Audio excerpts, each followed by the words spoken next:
இன்னைக்கு நம்ம வீட்டு சமையல் என்ன சாப்பாடு பாருங்க. நாராயணா நாராயணா ஓ நாராயணா. இவருங்க சாதம் சூடாக இருக்குது பாருமா. நாராயணா நாராயணா. அப்புறம் பாருங்க இந்த இன்னைக்கு வந்துமா இங்கே பாருங்க. இன்னைக்கு வந்துமா வெந்தய குழம்புமா. இந்த வெயில் அடிக்குது இல்லைம்மா, அதை பாருங்க செக்கில் ஆட்டின நல்லெண்ணெய் தான்மா ஊற்றி வெறும் வெந்தயம் போட்டு இங்கே பாருங்க.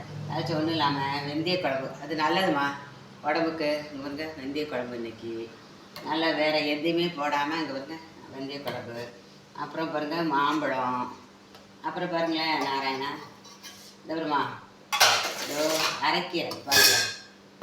அரைக்கீரை கடை இந்த பாருங்களேன் இதோ பாசி பருப்பு போட்டு அரைக்கீரை உடம்பு சூட்டை தணிக்கும், உடம்புக்கு நல்லது.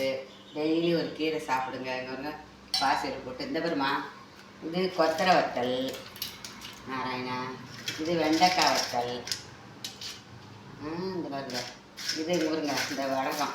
இப்போ நாராயணா இந்த 3 வத்தலுமே நான் வீடியோ போட்டிருக்கேன் பாருங்கள். இந்த இது வெண்டைக்காய் வத்தல் எப்படி செய்வது, கொத்தரை வத்தல் எப்படி செய்கிறது, இது வீடியோவில் பாருங்கள். வருங்க சாப்பிடுங்க, சாப்பிட்டு சொல்லுங்கள். இந்த பாருங்க நாராயணா இந்த நாராயணா இந்த பாருங்க அதை சொல்ல பாருங்க. மோர் பாருங்க தயிர் இல்லைம்மா இன்றைக்கி மோர் பாருங்க. இந்த பாருங்க அப்படியே இதெல்லாம் போட்டு கொத்தமல்லி தலை இதெல்லாம் போட்டு வச்சுருக்கேன் பாருமா.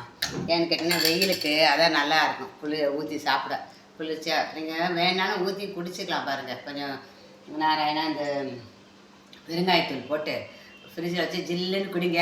வயிறு புண்ணுக்கு இதுக்கு எல்லாமே நல்லாயிருக்கும். இந்த பாருங்க பாருமா சாப்பிட்டு சொல்லுங்கள். நல்லதே நினைங்க, நல்லதே நடக்கும்.